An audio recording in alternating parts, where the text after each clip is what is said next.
Hola gente de Bitácora 52, ¿cómo están? Vamos a entrevistar a Ave Barrera por su nuevo libro, que de hecho presentas mañana, sábado, en la FENAL. Así es, el libro es Notas desde el interior de la ballena. Desde el título, Ave, por favor, aunque empezamos a notar en las primeras páginas que tiene que ver con el duelo, con lo que se siente cuando se pierde una madre, pero no es una pérdida reciente, sino 13 años después, una revisita a este mar.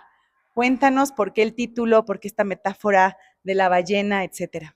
Sí, bueno, como dices, no es un duelo reciente, es como la ballena es como una metáfora de esta elaboración larguísima de un duelo que llevaba aplazado, ¿no? Que muchas veces perdemos a un ser querido, tenemos que sobrevivir, tenemos que seguir adelante y dejamos para después la elaboración del duelo, y suele pasar que cuando aplazamos esas tareas pendientes, después se regresan y nos devoran y nos llevan al abismo como una ballena. Y eso es justamente lo que pasa con la protagonista de Notas desde el interior de la ballena, que vive esta como suerte de devoración que la lleva hacia lo profundo de los abismos, como en el relato bíblico de Jonás, ¿no?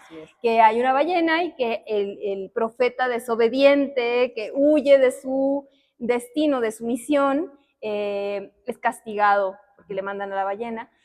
Y esta elaboración, esta metáfora, trata también sobre la desobediencia, ¿no? La protagonista decide desobedecer los mandatos que se le imponen, decide no ser madre, decide irse de casa, no dedicarse a la profesión que le estaba destinada, va tomando decisiones que la alejan del destino que estaba preparado para ella, y todo eso, bueno, tiene repercusiones, ¿no? Y implica esta separación con respecto al origen, y que muchas veces esa separación es necesaria y nos convierte en la persona que somos, a final de Sí, cuentas. pues es sana, ahora sí que simbólicamente es el corte de cordón umbilical que de manera física se hace al nacer, pero que luego de manera simbólica puede haber quien tarda toda la vida para hacer ese corte, quien sí lo hace antes o después. Algo que mencionas también en el libro, bueno, finalmente en esta ficción del personaje donde ella se ve a sí misma, hay una nota al principio del libro donde ella empieza a decir, a veces este tipo de escritura de por qué las mujeres escriben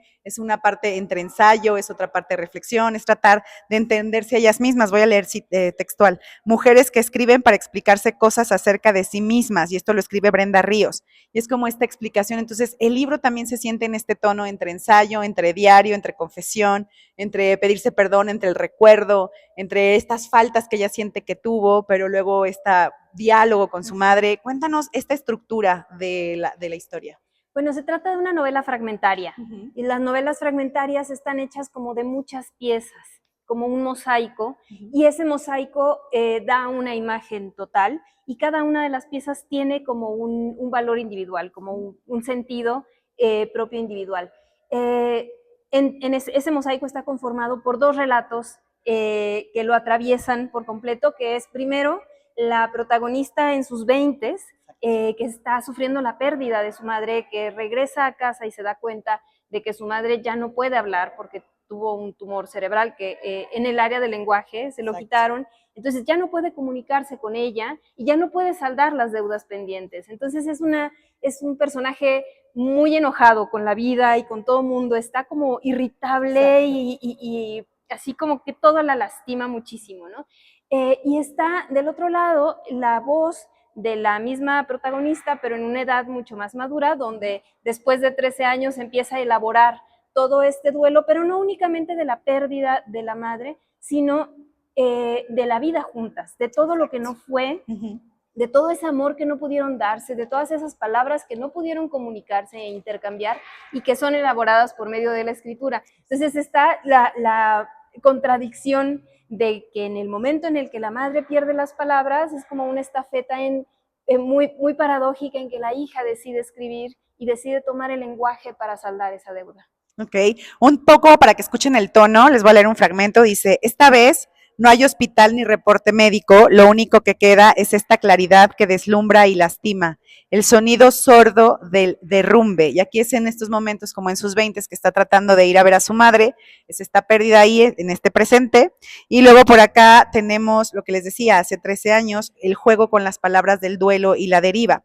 La palabra derivar es origen y también es errancia. Han pasado 13 años desde su muerte, 13 años y estoy aquí, como quien cumple con la maldición de un espejo roto. Y sobre esto te quería hablar, ¿por qué abordar el tema del duelo? Y como dices, el duelo después de 13 años, que aquí entrevistamos un montón de psicólogos, el duelo es un proceso que no necesariamente cierra, que no es que los pasos sean lineales, esto lo hemos visto muchísimas veces en el canal, pero en la manera narrativa, aquí funciona el número 13, tienes este juego de palabras, también hay lo que he leído, tienes un montón de metáforas, es muy, pues sí, es como poético todo el texto. Entonces, esta coordinación entre la poesía y la narrativa, y ya desde que es una novela fragmentaria, pues también se presta este juego. Cuéntanos un poco de cómo fuiste escogiendo estos símbolos, uno que te haya gustado más.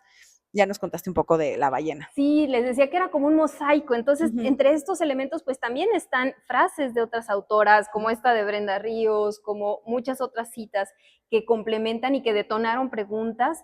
Hay reflexiones, están estas dos historias, pero también hay estas notas, literalmente son 15 notas que son reflexiones más, digamos, como ensayísticas o como más reflexivas en torno a la hijitud, ¿no? ¿Qué representa ser hijas?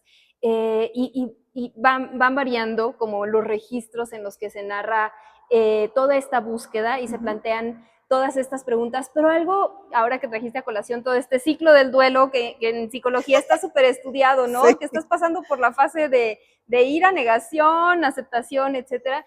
Y algo que la novela me permitió, digamos, asimilar o entender de una manera como más profunda, es que esto que dice Vinciane Desprez, esta filósofa francesa que a mí me encanta todo su trabajo, que habla de que el trabajo de duelo como tal es una tontería porque la pérdida nunca se supera. Exacto. O sea, que no se trata de superar, o sea, ya supéralo. No se trata de superar la muerte de un ser querido, se trata de encontrar un lugar en nuestra vida para esa persona y para esa pérdida, y dejar que su ausencia nos acompañe y encarnar la vida y encarnar lo que nos dejó y asimilarlo en nuestra existencia y darle ese lugarcito con los actos, con las memorias, con los recuerdos y con todos esos pequeños símbolos de ese cariño, ¿no? Y reconstruirlo. Les digo que les va a encantar, ahí les va otro fragmento. Nada de tumbas, mi madre es un río, se aleja y no vuelve, yo voy navegando a la deriva. Y por eso les digo, el juego entre el lenguaje y la imagen poética, como dices, esto del recuerdo, que al final no es que lo superes, simplemente le buscas un acomodo. Y al final es este río, porque a veces en las cosas más cotidianas, necesariamente no estabas pensando en este ser querido y de pronto algo sucede y dices, claro, como fulanita, como tal, y viene el recuerdo en un momento que ni siquiera lo intencionaste. Claro. Y por último, aquí está, ya no pertenece a mí, ya no puede seguir haciendo daño. Y es un poco lo que dice la protagonista del por qué escribir. Para terminar esta entrevista, ¿nos podrías recomendar el por qué las mujeres deberían de escribir? Porque en este canal hay un montón de mujeres y también escritoras mexicanas que están como empezando y queremos alentarlas. Entonces, ¿por qué las mujeres deberían de escribir? Bueno, durante mucho tiempo nos han impedido la palabra.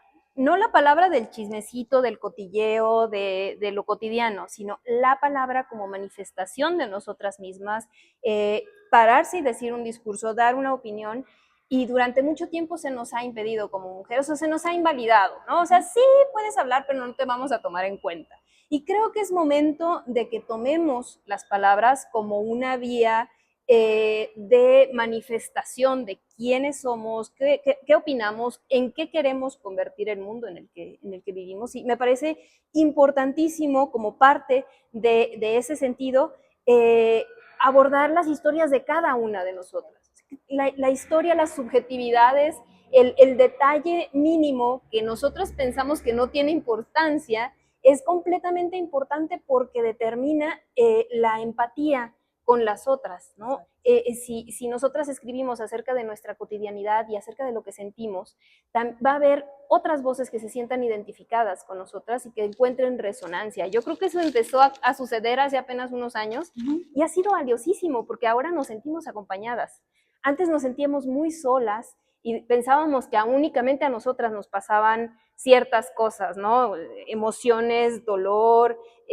Formas de ver la vida. Formas de ver la vida, exacto. Y nos sentíamos muy solas en esas emociones. Y entender, leer los testimonios de otras mujeres, hablar con ellas, abrirnos a ellas, nos permite darnos cuenta de que no estamos solas, estamos arropadas por esa colectividad y eso nos permite, nos fortalece un montón, ¿no? Sí, ahora sí que la próxima vez que te dicen estás loca, pues ya no es algo que te crees porque dices, ay, mijo, te falta leer porque ya descubrí que hay un montón de espejos al lado. Claro. Pues esta fue la entrevista con Ave Barrera, Notas desde el interior de la ballena, muy recomendable, léanlo, está disponible en formato físico, es decir, impreso, y en formato digital, lo pueden descargar en las plataformas que usted elija, lean a Ave Barrera, y bueno, esta fue brevísima, seguramente después la entrevistaremos con más tiempo. Muchísimas gracias. Mañana la presentación, ¿a qué hora es en la FENAL? A las 19 horas en el stand de Penguin Random House. Entonces, mañana no se lo pierdan. Gracias, Ave. Gracias. Listo.